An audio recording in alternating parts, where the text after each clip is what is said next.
Ahora bien, el potencial agua puede estar afectado por una serie de componentes que van a hacer que su capacidad de realizar un trabajo sea mayor o sea menor. Vamos a ver entonces cuáles son cada uno de los constituyentes que conforman al potencial agua. Por un lado tenemos el potencial pared. Después vamos a ver que tenemos el potencial osmótico y por otro lado el potencial mátrico.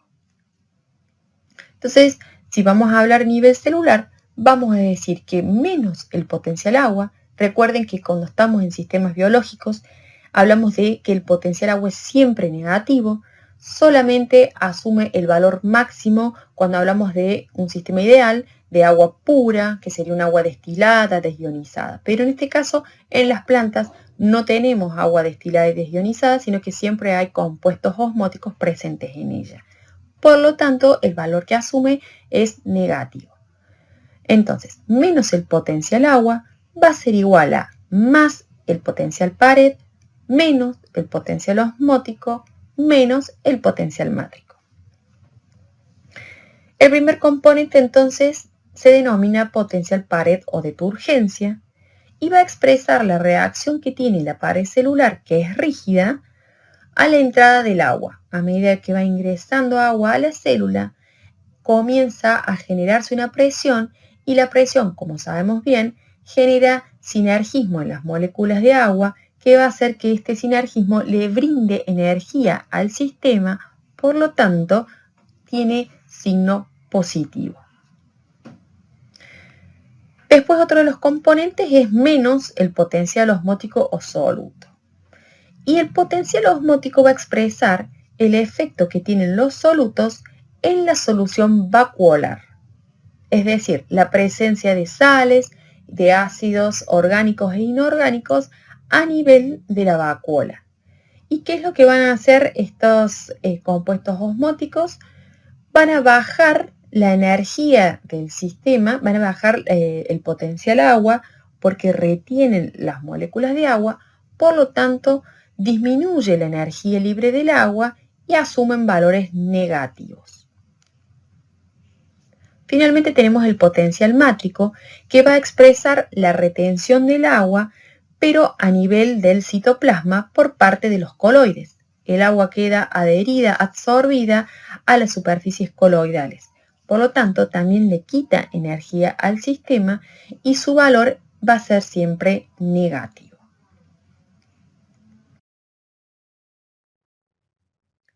Entonces, si tenemos en cuenta una célula y que la célula está constituida por una pared celular, tiene una membrana celular, un citoplasma, el núcleo, la vacuola y las demás organelas, vamos a ver dónde se determinan cada uno de los componentes del potencial agua dentro de una célula.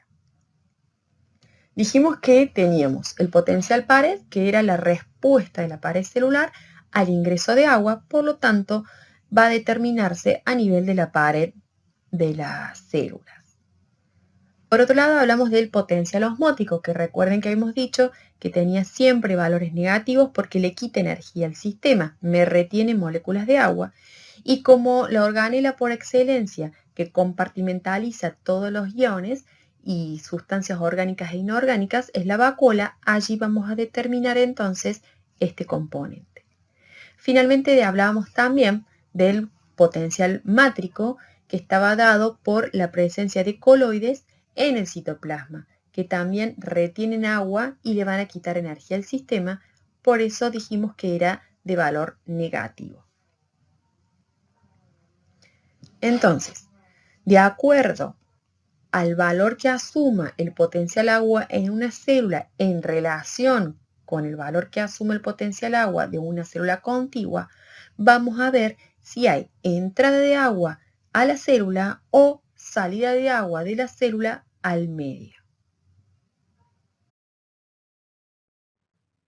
Ahora bien, vamos a tratar de comprender bien cada uno de los componentes que tiene el potencial agua para poder comprender cómo es que ocurre el flujo dentro de un sistema constituido por células contiguas.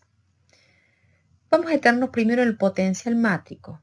Dijimos que el potencial mátrico mide la tendencia de la matriz celular a absorber agua por las interacciones de las moléculas del agua con respecto, ¿sí?, a las macromoléculas, como son proteínas matriciales o coloides, presentes en el citoplasma.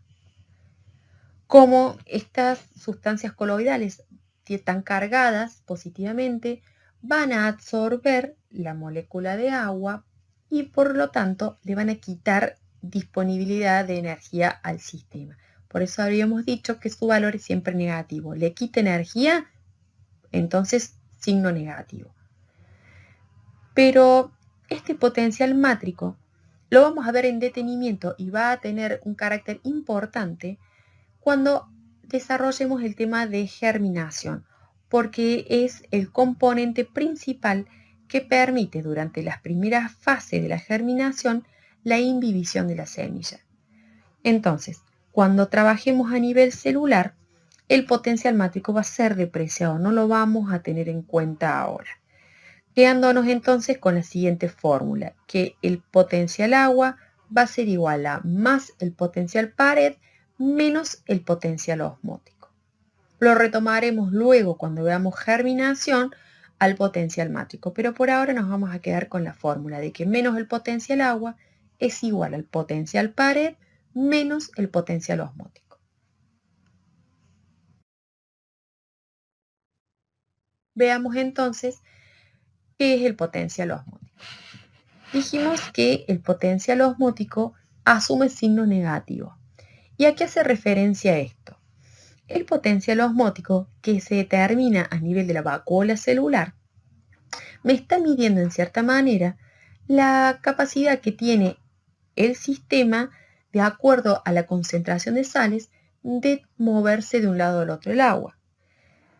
Está compuesto por solutos orgánicos como pueden ser azúcares simples, aminoácidos intermediarios y solutos inorgánicos como iones y sales. Entonces fíjense en este pequeño esquemita. Tenemos dos células contiguas en donde una célula tiene, la célula 1 tiene una determinada cantidad de sal y la célula 2, como se puede ver, tiene otra cantidad de sal. La concentración salina que presenta una célula va a inferir en el valor que va a asumir el potencial agua. ¿Por qué? Porque mientras más concentración de sal tenga una célula, más negativo es el potencial osmótico, es decir, me retiene más energía, tengo menor disponibilidad de moléculas de agua para realizar un trabajo útil, ¿sí? Entonces, si la célula 1 tiene menos contenido de sales en relación a la célula 2, que tiene mayor concentración salina, vamos a ver que el potencial agua de la célula 1 es más grande, es decir, tengo más energía disponible en relación a la célula 2, que tiene más sales, por lo tanto tiene más retenida el agua, tengo menos energía libre y entonces el potencial agua de esa célula es más chico. Si tuviéramos que ver entonces la dinámica del movimiento de agua, vamos a ver que recuerden que el agua se mueve siguiendo un gradiente de energía libre o un gradiente de potencial agua. La célula 1 tiene mayor potencial agua dado que tiene menor concentraciones de sales y la célula 2 tiene menor potencial agua porque tiene mayor concentración de sales. Por lo tanto, cabe esperar que la dirección del movimiento de agua sea de la célula 1 hacia la célula 2. Fíjense entonces que al haber menos sal, como les decía recién, el potencial osmótico, que siempre es negativo, se hace cada vez más chiquito, ¿sí? Se acerca más a cero. Por lo tanto, hace que mi potencial agua también aumente, tienda a llegar a cero. Mientras que en la célula 2, el potencial osmótico baja, se hace más negativo. Por ejemplo, de menos 1 pasa a menos 10. Y este potencial agua, al bajar el potencial osmótico, baja también, por lo tanto tengo menos energía en el sistema. Y el pasaje del agua entonces va a ser de la célula 1 a la célula 2.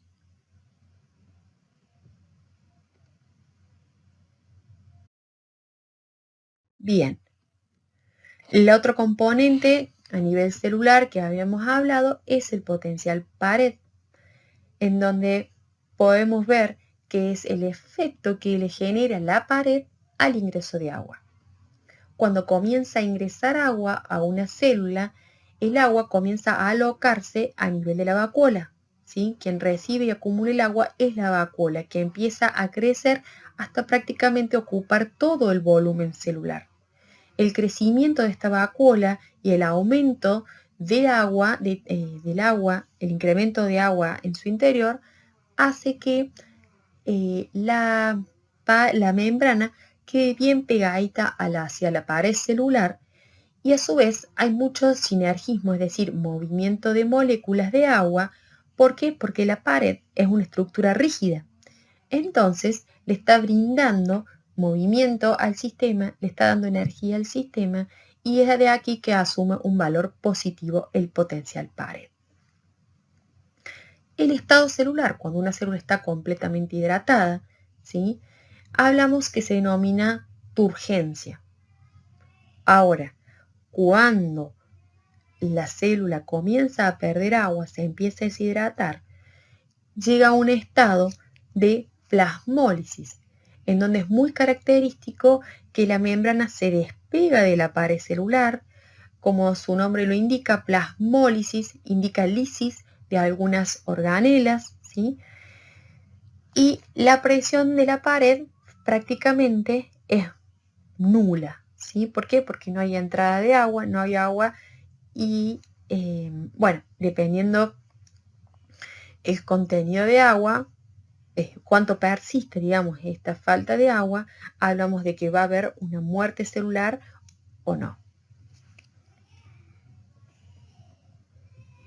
Entonces, en una célula que está turgente, el potencial pared es alto. Siempre vamos a manejarnos con un potencial pared positivo, pero puede ser más positivo o más bajo, es decir, puede ser un valor cercano a 0,1 o un valor cercano, por ejemplo, a 3 o a 4. Y esto va a hacer que mi potencial agua aumente. Ahora, fíjense que si disminuye el potencial pared, va a disminuir también en consecuencia el potencial agua.